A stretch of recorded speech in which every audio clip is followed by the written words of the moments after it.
ఓ రోకు ఎండలు ఏగిచ్చి కొడుతున్నాయి, ఇంకో రోకు తాగేతందుకు నీళ్లు లేక పబ్లిక్ కన్న తిప్పలు పడుతుర్రు.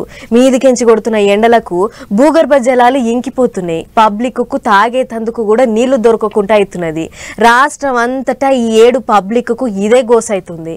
అన్నేమో గాని అటు ఏజెన్సీ ఏరియాలకు వెళ్ళి పోతే ఇంత ఎక్కువనే తిప్పలు పడుతుర్రు పబ్లిక్. చూడుర్రి అలా గోసలు ఎట్లున్నాయో. తాగబోతే నీళ్లు లేక తడి గొంతులు ఆరిపాయే అన్నట్టు ఓ రోజు ఎండలు ఏగిచ్చి కొడుతున్నాయి.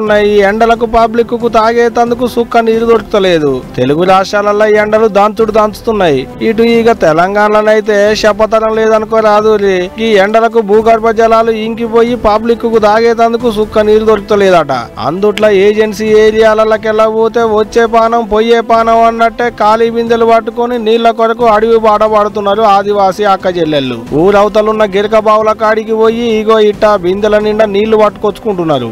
అసలే వాటర్ లేదు, అది కరెంట్ ఉంటేనే ఇక్కడ వాటర్, లేకుంటే ఏం లేదు. ఇక్కడ అవతల కూడా పోయి బోర్ నుంచి తీసుకొస్తారు. బావి అక్కడ ఉంది, మన చేన్లలో బావి ఉంది, బావి నుంచి తీసుకొస్తారు. అధికారులను అడిగితే చేస్తామంటారు, మళ్ళీ ఫోన్ చేస్తే ఆవంటారు, మళ్ళీ రేపు వస్తామంటారు, మళ్ళీ రానే రారు. ఇట్ట ఆదిలాబాద్కి వెళ్ళబోతే అడవి ఏరియాలలో ఉండేటి ఊళ్ళ పబ్లిక్ పడేటి తిప్పలు చిన్నగా లేవు. చూడోలి ఆడ మగ పిల్ల జల్ల ముసలి ముతక అందరు బిందెలు క్యాన్లు పట్టుకొని ఎట్ట నీళ్ల కొరకు గిరక బాయిల కాడికి తవ్వ పట్టిర్రు. డబ్బలకు తాళ్లు కట్టిర్రు, బాయిలకు ఇడిసిర్రు, నీళ్లు చేదుకొని బిందెలలో పోసుకుంటున్నారు. పాపంకి అక్కకు ఎండకు గొంతు ఎండిపోయినట్టున్నది చూస్తుంటే.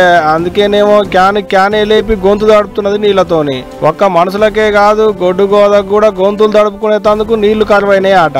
అయ్యో అయ్యో అయ్యో, ఎవడు చేసిన పాపం, ఎవడు చేసిన ఘోరం. కూటి కోసం కోటి తిప్పలన్నట్టు ఈ ఆదిలాబాద్ ఏరియాకి వెళ్ళబోతే నీటి కోసం కోటి కష్టాలు పడుతున్నారు అక్కడోళ్ళు.